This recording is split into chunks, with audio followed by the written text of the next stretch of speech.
Good morning, नमस्कार, आदाब। उम्मीद करते हैं कि आप सभी लोग अच्छे ढंग से होंगे, स्वस्थ होंगे और अपना स्टडी है निरंतर जारी रखे होंगे। जैसे कि पिछले क्लास में हम लोग अध्ययन कर रहे थे भौगोलिक चिंतन के संदर्भ में, तो उसमें हम लोग यूनानी भूगोलवेताओं के बारे में डिस्कस किया था और काफ़ी डिटेल में जाने थे। आज हम लोग रोमन भूगोलवेताओं के बारे में जानेंगे या रोमन साम्राज्य के काल में जितने भी भूगोल से संबंधित जो प्रोग्रेस हुआ है उसके बारे में हम लोग जानेंगे। ये रोमन काल और यूनान काल दोनों ही शास्त्रीय काल के या क्लासिकल एज के अंतर्गत आते हैं, इसको भी हम लोग ध्यान में रखेंगे। तो अब हम लोग देखते हैं कि जो रोमन का जो क्षेत्र था, विशेष रूप से इटली के क्षेत्र माना जाता है, उसमें एशिया माइनर भी या टर्की से लेकर के ब्रिटेन तक का जो क्षेत्र था ये रोमन साम्राज्य के अंतर्गत ही इसको माना जाता था। इसके अतिरिक्त इसमें अल्बानिया भी इसमें संबंधित है। इस क्षेत्र में लगभग जो विकास हुआ, विशेष रूप से खगोल शास्त्र में ज़्यादा विकास हुआ, गणितीय क्षेत्र में बहुत विकास हुआ, प्रादेशिक क्षेत्र में या प्रादेशिक भूगोल के संदर्भ में काफ़ी विकास हुआ। इसके अतिरिक्त जब मानचित्र कला में विकास हुआ, भौतिक भूगोल संदर्भ में इसमें विकास हुआ।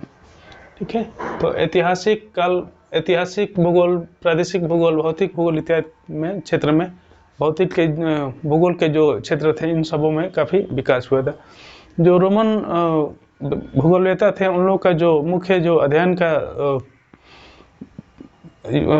का जो उपागम था, विशेष रूप से वो क्षेत्र में जाकर के ही अध्ययन करने का प्रयास करते थे या प्रत्यक्ष दर्शन के आधार पर ही उसको अनुभव ज्ञात करने का प्रयास करते थे। इसके अतिरिक्त इनका जो अध्ययन विधि था प्रयोगात्मक था, प्रयोग करके जानते थे। इसके साथ कार्यात्मक भी था। इनका जो ज्ञान था दर्शन पर भी आधारित था। ठीक है, तो इस प्रकार से इन लोगों ने ज्ञान अर्जित करने का प्रयास किए। अब हम लोग देखते हैं कि जो विद्वान थे उन लोगों का एक एक करके देखेंगे क्या क्या योगदान रहा है। मुख्य रूप से जो रोमन काल में 4 विद्वान ही महत्वपूर्ण थे, जिसमें पहला है स्ट्रेबो है, टॉलमी है, प्लिनी है और पोम्पोनियस मेला ही ये मुख्य रूप से इम्पोर्टेंट है। और भी विद्वान है, लेकिन ये जो हम लोग क्वेश्चन आता है ज़्यादातर इन्हीं लोग से ही आता है। ठीक है, तो हम लोग एक एक करके इसको देखते हैं। तो जो सबसे पहला और मुख्य जो विद्वान है वो स्ट्रेबो है। स्ट्रेबो जो कि टॉलमी से भी काफ़ी ये ज़्यादा प्रभावित रहे थे। ठीक है, तो इनका योगदान का हम लोग देखते हैं। स्ट्रेबो जो कि एक प्रादेशिक भूगोलवेता थे और इनको प्रथम निश्चयवादी या नियतवादी माना जाता था। इनके जो भी कार्य था उसमें नियतवाद का झलक मिलता था, अर्थात उस पर प्रकृति का प्रभाव को, मानव गतिविधियों पर प्रकृति का प्रभाव ज़्यादा उसमें देखने को मिलता था। ठीक है, तो इसलिए इनको प्रथम नियतवादी या प्रथम निश्चयवादी की संज्ञा दिया गया है। इसके साथ सबसे बड़ा इनका योगदान रहा जो स्ट्रेबो का, कि उस समय का जो भौगोलिक ज्ञान था, विशेष रूप से यूनानी क्षेत्र था, उसको संग्रहित करके एक बुक के रूप में प्रदर्शित किए। ठीक है, जिसका नाम है ज्योग्राफी या ज्योग्राफिया के नाम से भी है। ये 17 बुक का एक तरह से संग्रह था। ठीक है, इसका ग्रंथमाला था, भौगोलिक ग्रंथमाला था, इसको ज्योग्राफी नाम से भी जाना गया। इस बुक को 4 खंडों में विभाजित किया गया, जिसमें जो पहला खंड था राजनीतिक भूगोल से संबंधित था, दूसरा खंड था ऐतिहासिक भूगोल से संबंधित था, तीसरा खंड था गणितीय भूगोल से और चौथा भौगोलिक खंड से संबंधित था। ठीक है, तो ये 4 खंडों में विभाजित करके ये बनाए थे अपना बुक। और जो अगला इनका एक बुक था हिस्ट्रिया मेमोरिया। ठीक है, ये भी इनकी काफ़ी महत्वपूर्ण बुक है, इसको भी लगभग इससे भी क्वेश्चन बनता है। ठीक है, ये दोनों बुक ज्योग्राफी और हिस्ट्री मेमोरिया, ठीक है, ये दोनों बुक काफ़ी इंपॉर्टेंट है। जो हिस्ट्रिया मेमोरिया जो बुक है, इसमें मानचित्र से संबंधित इसमें ज़्यादा उसमें जिक्र किया गया है या बताया गया है। और उसको जो मानचित्र बनाया गया है उसमें अलेक्जेंड्रिया को देशांतर रेखा के सहारे ही उसको दिखाया गया है। ठीक है, मतलब कि देशांतर रेखा उससे होकर के गुजरती है, अलेक्जेंड्रिया से होकर के। ठीक है, इसके अतिरिक्त जो इनका ये इराटोस्थेनीज का प्रभाव ज़्यादा था, टॉलमी का नहीं था बल्कि इराटोस्थेनीज का प्रभाव इनके ज़्यादा था। इसके अतिरिक्त ये जो विश्ववियस जो ज्वालामुखी है उसको ज्वलित ज्वालामुखी के ज्वलित पर्वत के नाम से संज्ञा उन्हें देते थे। और इन्होंने अपने मानचित्र में गंगा का उद्गम स्थल को हिमालय क्षेत्र में बताया। ये पहली बार ऐसा हुआ था कि गंगा का जो उद्गम क्षेत्र है वहाँ पे बताया गया है, हिमालय में बताया गया है। और इन्होंने बताया है कि पहले गंगा दक्षिण की तरफ आती है, उसके पश्चात पूर्व की तरफ मुड़ जाती है, जो कि पाटलिपुत्र से होकर के गुजरती हैं। ठीक है, तो इन सब चीज़ों के बारे में दर्शाए हैं पहली बार। इसके अतिरिक्त इन्होंने इटली को जो विशेष सुरक्षित भौगोलिक स्थिति के रूप में माना है, क्योंकि ये यही मानते हैं कि जो भौगोलिक रूप से इटली इतना सुरक्षित स्थान है कि इसी वजह से यहाँ के लोग प्रगतिशील होते हैं और विवेकशील होते हैं। इसी कारण से इनको नियतवादी माना गया है, क्योंकि प्रकृति के प्रभाव उसमें या भौगोलिक स्थिति का प्रभाव मानव पर कैसे पड़ रहे हैं, प्रगतिशील हो रहे हैं या कहाँ के लोग प्रगतिशील होंगे या किस क्षेत्र के लोग कम प्रगतिशील होंगे, तो ये प्रकृति के प्रभाव के इसमें स्पष्ट झलक मिल रही है। इसलिए इनको प्रथम नियतवादी भी माना गया है। इसके अतिरिक्त जो इनका योगदान था मुख्य रूप से जो आयरलैंड है उसको सबसे उत्तरी द्वीप के रूप में इसको माने थे। ठीक है, सबसे जो मानचित्र में दर्शाया गया था कि सबसे उत्तर में आयरलैंड ही अवस्थित है। इसके अतिरिक्त जो पृथ्वी को 5 जलवायु प्रदेशों में इसको विभाजन करने का प्रयास किए थे। इसके अतिरिक्त एक्यूमेन नाम का एक क्षेत्र था जो कि आदिवासी क्षेत्र, जितने भी आदिवासी क्षेत्र थे इसको एक्यूमेन नाम से जाना गया, जो कि फिर अकुमेन इनको उस समय कहा गया था, जो कि वर्तमान में एक्यूमेन नाम से भी हम लोग जानते हैं। ठीक है, तो ये इनका इम्पोर्टेंट रहा। ये क्वेश्चन अक्सर पूछा जाता कि एक्यूमेन शब्दावली का यूज़ कौन किया था और किस चीज़ के लिए यूज किया था, तो हम लोग इसमें बता देंगे कि ये टॉलमी का स्ट्रेबो का ये दिया गया था। ठीक है, और इन्होंने होमर को भौगोलिक ज्ञान का संस्थापक मानते थे। स्ट्रेबो थे, टॉलमी को होमर मतलब कि जो यूनानी भूगोलवेत्ता थे उनको भौगोलिक ज्ञान का संस्थापक इनको मानते थे। ठीक है, तो ये रहा स्ट्रेबो का योगदान। अब हम लोग अगला विद्वान को देखते हैं कि जो कि टॉलमी, ये काफ़ी इंपॉर्टेंट भी विद्वान है, इनसे क्वेश्चन ज़्यादा बनते हैं। इनको भी बारे में एक एक शब्द इसको याद कर लीजिएगा, क्योंकि एक एक जिसका जो फैक्ट इसमें दिया गया है ये इंपॉर्टेंट है। ठीक है, तो सभी से क्वेश्चन ये दोनों तीनों विद्वान हैं, ये इनसे क्वेश्चन अक्सर बनता है, तो इसको याद रखिएगा। तो जो टॉलमी है इनका जो ये प्लिनी है, प्लिन का भी जो समय था 2700 से लेकर 79 एडी के आसपास पास में था। ठीक है, तो ये मानव भूगोल के संस्थापक माने जाते थे, क्योंकि ये पहली बार ऐसा हुआ था कि मानव का प्रभाव को प्रकृति के ऊपर इसमें दर्शाया गया था, इसलिए इनको मानव भूगोल के संस्थापक कहा जाता है।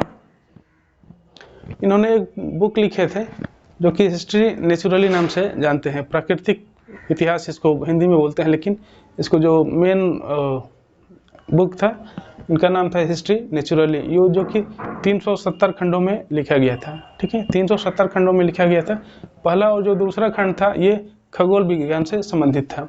ठीक है, पहला और दूसरा जो इनका खंड था खगोल विज्ञान से संबंधित था, जबकि जो दूसरा और तीसरा और चौथा जो था प्रादेशिक वर्णन उसमें किया गया था, प्रादेशिक भूगोल से संबंधित वो खंड था।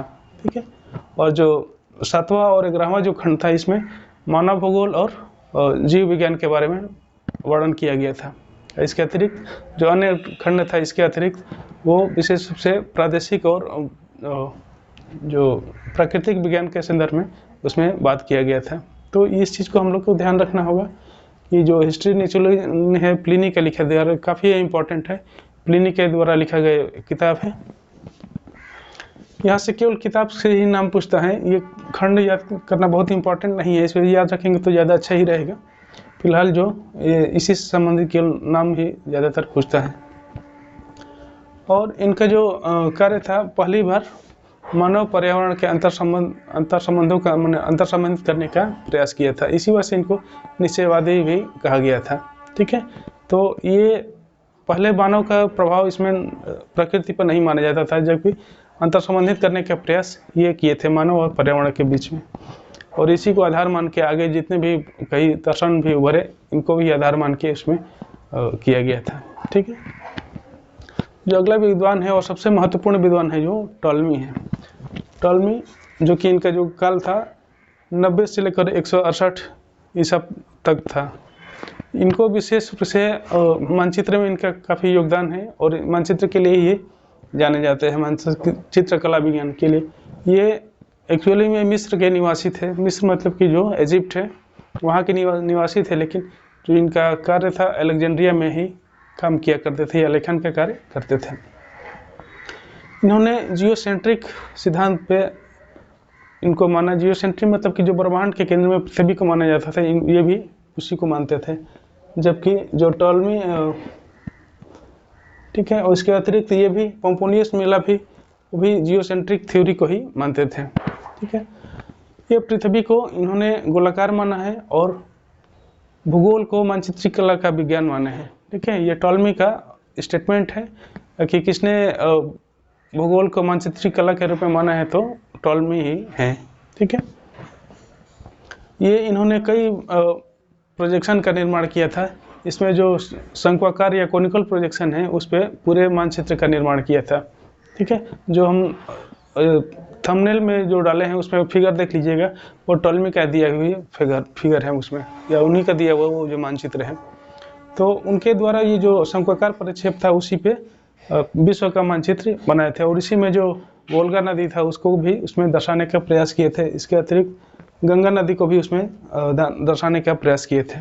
ठीक है, इनका जो बुक था सबसे इम्पोर्टेंट बुक है, ये काफ़ी इम्पोर्टेंट है, इसको याद रखिएगा बार बार।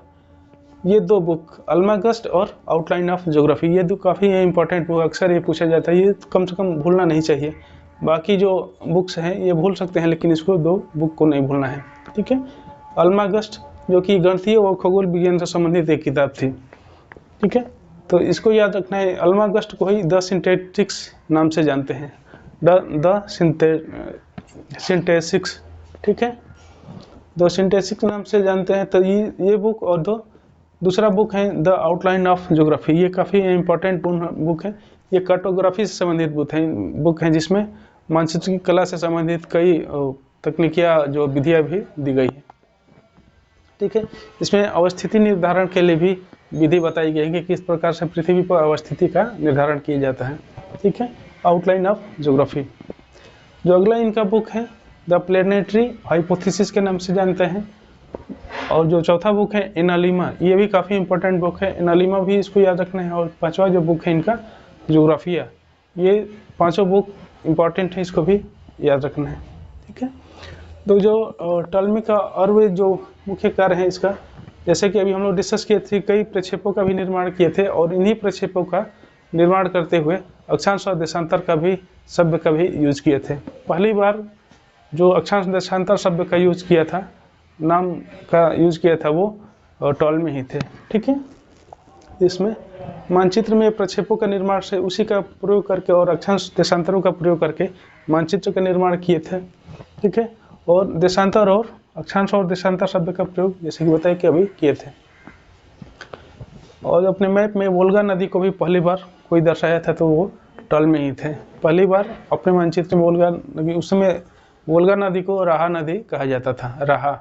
ठीक है, ये अंटार्कटिका द्वीप के महाद्वीप के बारे में ही इन्होंने जिक्र किया था। हालांकि ये अंटार्कटिका नाम नहीं दिया था उस समय, अंटार्कटिका का मतलब कि उसके अनुभव किए थे, लेकिन अभी नाम नहीं दिया गया था। बाद में जो कैप्टन कुक हैं वो जो 18वीं शताब्दी में जाकर के जो खोज किए अंटार्कटिका महाद्वीप का, वो यही महाद्वीप था जिसके बारे में ये टॉलमी जिक्र किए थे।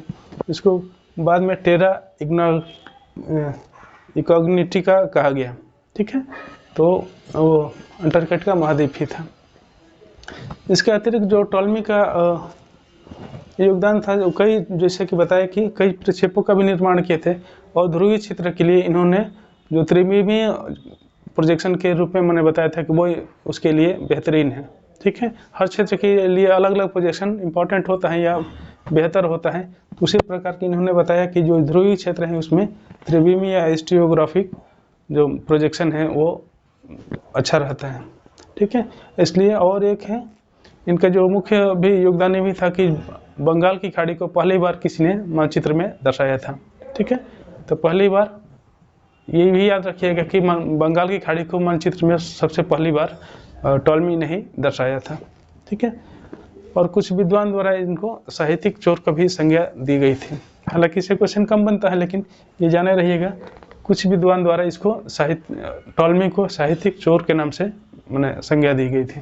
ठीक है, तो ये रहा टॉलमी का योगदान। अब जो अगला विद्वान है पोम्पोनियस मेला, ये भी